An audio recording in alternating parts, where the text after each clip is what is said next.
అనుదినమన్న శ్రోతలకు మన ప్రభువును రక్షకుడై ఉన్న యేసుక్రీస్తు సరిసాటి లేని మహా గొప్ప పరిశుద్ధమైన నామం నందు శుభములు. నేడు 2025 సంవత్సరం మే మాసము 22వ తారీఖు గురువారం నాటి ధ్యానాంశం, హృదయమును భద్రముగా కాపాడుకొనుము.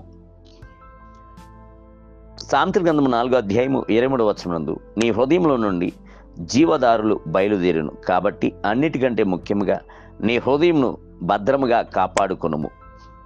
పలు సంవత్సరములకు పూర్వము అమెరికా దేశం నందు నివాసమును ఏర్పరచుకున్న తెల్లజాతి వారికును వెస్ట్ ఇండియన్ వారికును మధ్య ఏర్పడిన సంఘర్షణలో తెల్లజాతి వారు వెన్ను చూపి పారిపోయిరి. తెల్లజాతి వారి యొక్క అతిపెద్ద ఇనుప పెట్టె ఒకటి వెస్టర్న్ ఇండియన్స్ వారి యొక్క చేతులకు చిక్కింది. ఆ ఇనుప పెట్టెలో విస్తారమైన బంగారము ఉండేను. దానిని విడిచిపెట్టి పారిపోవచ్చున్నప్పుడు తెల్లజాతి వారు దాన్ని బాగుగా తాళము వేసి ఉంచి విడిచిపెట్టి వెళ్ళిపోయిరి. వెస్ట్ ఇండియన్స్ వారు ఆ ఇనుప పెట్టెను పగలగొట్టి తరచుటకు ప్రయత్నించిరి. దాన్ని పగలగొట్టలేకపోయిరి. అతిపెద్ద రాళ్ల చేత ఆ పెట్టెను కొట్టిరి. అప్పుడు కూడాను పగలగొట్టలేకపోయిరి. పదునుగల ఈటె అంచులతో పెళ్లంగించుటకు చూచిరి. ఆ ఈటె విరిగిన గాని ఇనుప పెట్టె తరుచుకునలేదు. తర్వాత అగ్నిని ముట్టించి ఆ ఇనుప పెట్టెను కరగదీసి తరచుటకు ప్రయత్నించిరి. ఆ ఇనుప పెట్టె అగ్నికి కరుగను లేదు, తరుచుకొనను లేదు. ఆ తరువాత ఆ పెట్టె ఒక కొండ శిఖరముకు తీసుకుని వెళ్ళి అక్కడి నుండి దొర్లించినట్లయితే తరుచుకున్నని తలంచిరి. అందులోను ఫలితము లేకపోయాను. ఏటి నీటిలో నానబెట్టి చూచిరి. పేలుడు మందులను పెట్టి తరచుటకు ప్రయత్నించిరి. ఎలా ప్రయత్నించినను వారి వల్ల దాన్ని తరవలేకపోయిరి. చివరకు వెస్ట్ ఇండియన్స్ ఆ పెట్టెను శపించి వేసి అలాగనే పడవేసి వెళ్ళిపోయిరి. తెల్లజాతి వారు మరలా ఆ స్థలమునకు తిరిగి వచ్చినప్పుడు పెట్టె దృఢముగా ఉండుటను చూచిరి. ఆ పెట్టెలో ఉన్న బంగారము కూడాను భద్రముగా ఉండేది.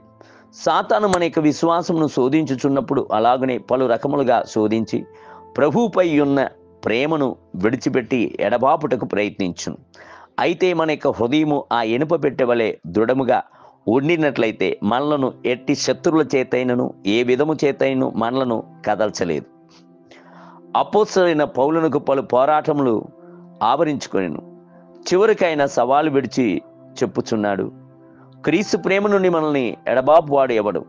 ఉపద్రవమే గాని, వ్యాకులతే గాని, శ్రమలే గాని, ఆకలే గాని, దిగంబరత్వమే గాని, నాశ మోసంలే గాని, ఖడ్గమే గాని, వీటన్నిటిలో నుండి మనలను ప్రేమించుచున్న ఆయన వలన పరిపూర్ణంగా జయము పొందుచున్నాం వారమై ఉన్నాము.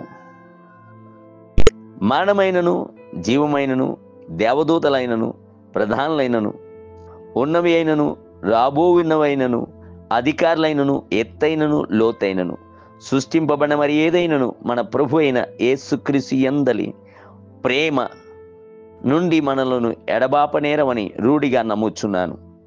రోమిలకు రాసిన పత్రిక 8వ అధ్యాయము 38 మరియు 39 వచనములు. నేటి ధ్యానమునకై శోధన సహించువాడు ధన్యుడు, అతడు శోధనకు నిలిచిన వాడే ప్రభువు తన్ను ప్రేమించు వారికి వాగ్దానము చేసిన జీవకిరీటమును పొందును.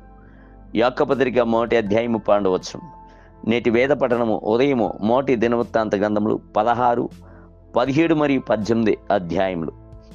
సాయంత్రము యోహాను సువార్త 7వ అధ్యాయము 28 మొదలుకొని 53 వచనములు. ప్రభు మిమ్ములను దీవించునుగాక. ఆమేన్.